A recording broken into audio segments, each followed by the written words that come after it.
Saya Sihab Saya Dea. Saya Rini. dan saya Wahyu Aziz. Di sini kita akan menjelaskan tentang Hama dan penyakit tanaman. Bandar Lampung bukan hanya dikenal sebagai pusat ekonomi, melainkan Bandar Lampung juga memiliki kawasan agrikultur seperti pertanian. Kawasan pertanian di Bandar Lampung terpolarisasi menjadi beberapa kawasan, yaitu di Kecamatan Tanjung Senang, Kecamatan Sukarame, hingga Kecamatan Raja Basa. Saat ini saya berada di Kecamatan Tanjung Senang, di mana bisa dilihat di belakang saya. Di sini ada hamparan sawah yang berdempetan dengan kawasan pemukiman.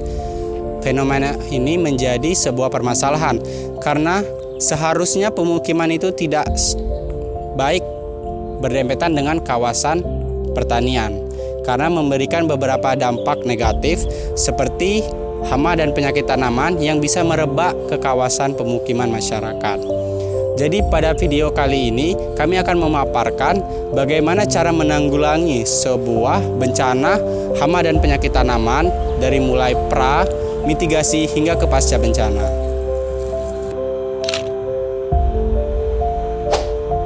Serangan hama seperti wereng, tikus sawah, dan ulat gerayak sering dilaporkan para petani di kawasan pinggiran kota. Selain disebabkan karena faktor cuaca, pemukiman yang mepet dengan sawah juga menjadikan salah satu faktor penyebabnya. Habitat hama yang awalnya berada di kawasan pertanian berpindah ke kawasan pemukiman, dan begitu juga sebaliknya. Contohnya tikus yang memanfaatkan saluran pembuangan pemukiman untuk berlindung dan berkembang biak, sehingga menjadikan ledakan populasi tikus dan nantinya berpotensi menjadi bencana hama dan penyakit tanaman. Halo, jadi aku akan ngejelasin terkait prabencana. Prabencana adalah suatu proses yang dilakukan sebelum terjadinya bencana. Tujuannya adalah agar bencana tidak terjadi. Prabencana yang dilakukan dalam mengatasi hama dan penyakit tanaman adalah kolaborasi antara pemerintah Kota Bandar Lampung, Dinas Pertanian, serta masyarakat setempat. Pemerintah Kota Bandar Lampung sebagai pemangku kebijakan mengkoordinasi bagaimana Dinas Pertanian melalui PPL terhadap masyarakat melalui sosialisasi. Sosialisasi yang dilakukan kepada masyarakat berupaya agar masyarakat setempat tahu bagaimana pengendalian rumah-rumah yang di sekitar sawah agar bisa menaati dan melaksanakan pengendalian hama tanaman dengan baik. Mitigasi bencana, mengurangi risiko sebelum hama makin meluas. Langkah mitigasi yang tepat yang dilakukan oleh pemerintah Kota Bandar Lampung adalah mengkoordinasi bagaimana agar struktural terjadi dengan baik. Pemerintah melalui Dinas Pertanian melakukan suatu gerakan yang bernama GERDAL, Gerakan Dalam Pengendalian Hama. Gerakan ini adalah koordinasi yang dilakukan untuk memasang area-area tertentu dan mengambil tikus-tikus yang ada di sawah. Pemerintah juga menegaskan bagaimana penataan ruang berbasis mitigasi bencana melalui pemindahan atau pengalokasian persawahan dengan perumahan warga agar kedepannya hama-hama yang ada di sawah tidak mengalami lonjakan terhadap perumahan warga. Oke, pembahasan selanjutnya yaitu di saat bencana terjadi. Bisa dilihat dari belakang saya, perumahan warga yang berdekatan langsung dengan daerah area persawahan. Ketika serangan hama mulai menyebar, pemerintah langsung melakukan penanganan di dua daerah sekaligus, yaitu daerah pemukiman warga dan daerah persawahan. Dimulai dari penyuluh pertanian, yang dimana mereka melakukan pendataan secara luas untuk mengetahui seberapa besar kerusakan yang terjadi pada tanaman. Sedangkan dari pihak kelurahan dan pihak kecamatan, mereka melakukan edukasi secara langsung untuk mengedukasi masyarakat luas supaya masyarakat ini tidak melakukan pembakaran sampah di dekat area lahan pertanian dan juga tidak menutupi saluran air atau drainase. Sedangkan untuk kasus serangan hama tikus, pemerintah melakukan kolaborasi pada masyarakat dan juga petani sekitar dalam kegiatan gerobokan atau pembasmi massal tikus. Dalam kegiatan ini dilakukan secara sistematis dan terstruktur supaya hama-hama tersebut tidak terjadi kembali. Bahasan yang terakhir adalah pasca bencana. Jadi setelah bencana mereda, pemerintah melakukan pemulihan lahan dan memberikan bantuan benih. Namun di wilayah perkotaan seperti di Bandar Lampung, pemulihan menyasar ke area perumahan. Jadi warga diberikan edukasi mengenai sanitasi lingkungan, pengelolaan sampah, dan cara mengurangi habitat hama. Pemerintah juga mulai menyusun data perumahan yang berada di area dekat lahan pertanian, yang dimana langkah ini sebagai bahan evaluasi untuk tata ruang. Hal ini agar kedepannya perencanaan pembangunan di masa depan lebih memperhatikan resiko bencana di pertanian yang dipicu oleh perubahan lingkungan. Ini adalah poster terkait mitigasi bencana hama dan penyakit tanaman yang menganalisis risiko, dampak, dan strategis pengurangan di wilayah pertanian.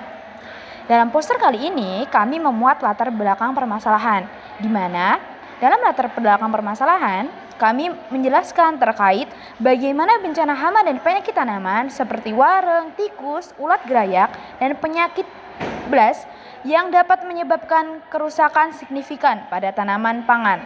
Faktor pencetus perubahan iklim, kelembapan tinggi, serta penggunaan pestisida yang berlebihan dan rumah yang mepet sawah akan memperbesar habit tanaman. Dalam hal ini, urgensi yang kita ambil adalah dengan adanya berbagai macam penyakit dari hama tanaman akan mengancam produksi, pendapatan, dan ketahanan pangan bagi masyarakat setempat, terlebih masyarakat yang tinggal di daerah dekat persawahan. Dalam poster ini, kami juga menyebutkan bahwa dampak bencana yaitu yang pertama dalam hal sosial, di mana semua pendapatan pertanian akan menjadi menurun. Kesehatan akan menurun. Kedua, dalam hal ekonomi, akan mendapatkan produksi gagal serta biayaan pestisida yang akan meningkat. Dalam hal lingkungan, hama dan tanaman akan merusak tanah dan akibat pestisida. Selain itu, menyebabkan koordinasi respon lambat dalam hal pendapatan yang belum optimal.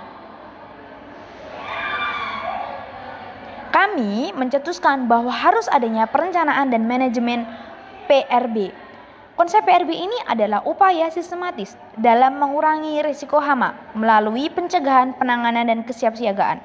Prinsip dari PRB yang kita rancang ini adalah mitigasi berbasis ekosistem, di mana harus adanya peringatan dini serta pola tanaman serentak dan edukasi terhadap petani. Aktor yang terlibat dalam perencanaan dan manajemen PRB ini adalah petani, penyuluh pertanian, dinas pertanian, pemerintahan desa, UPTD, POPT, dan BPBD. Dalam tahapan perencanaan dan manajemen PRBB, kami menyebutkan bahwa ada beberapa tahapan dalam PRB. Yang pertama, mengidentifikasi risiko. Jadi kami menentukan jenis hama dan wilayah yang rawan hama dan penyakit tanaman. Setelah itu, kami akan menganalisis kerentanan dan kapasitas berupa evaluasi koordinasi tanah atau perlindungan bagi petani serta sarana pendukung untuk menganalisis kerentanan dan kapasitas. Yang ketiga adalah perencanaan mitigasi dan adaptasi melalui variasi tanah hama, rotasi tanaman dan pestisida nabati serta buffer zone. Yang keempat, implementasi. Penerapannya seperti penerapan kalender tanah, pemantauan berkala, serta pelatihan petani. Yang kelima adalah monitoring dan evaluasi. Jadi dalam hal ini PRB adalah menilai efektivitas serta memperbarui peta risiko dan laporan berkala. Dapat dilihat dalam poster tersebut bahwa hama-hama yang sering terjadi yaitu adalah hama wereng serta hama siput. Dalam menangani kasus terkait bencana hama dan penyakit tanaman, kami merekomendasikan rekomendasi yang amat strategis. Yang pertama adalah memperkuat sistem peringatan dini hama. Yang kedua, meningkatkan kapasitas penyuluh dan pendidikan petani. Dengan ditingkatkannya kapasitas dan penyuluh dan pendidikan petani, maka kedepannya akan adanya sumber daya manusia yang tinggi, sehingga mereka dapat menjalankan strategi dengan baik. Yang ketiga, kurangi pestisida kimia. Pestisida kimia haruslah dikurangi agar kedepannya pestisida harus digunakan pestisida alami agar pestisida organik ini bisa berperan tidak hanya dalam lingkungan, tapi menghasilkan produk tanaman yang baik. Yang keempat, terapkan pola tanaman serentak dan pengelolaan lahan berkelanjutan. Dan yang kelima adalah harus adanya kolaborasi dan integrasi pemerintah desa, dinas pertanian, dan BPBD dalam PRB, agar kedepannya kolaborasi tersebut akan menjamin bahwa bencana hama dan penyakit tanaman tidak akan bisa terjadi ke depannya.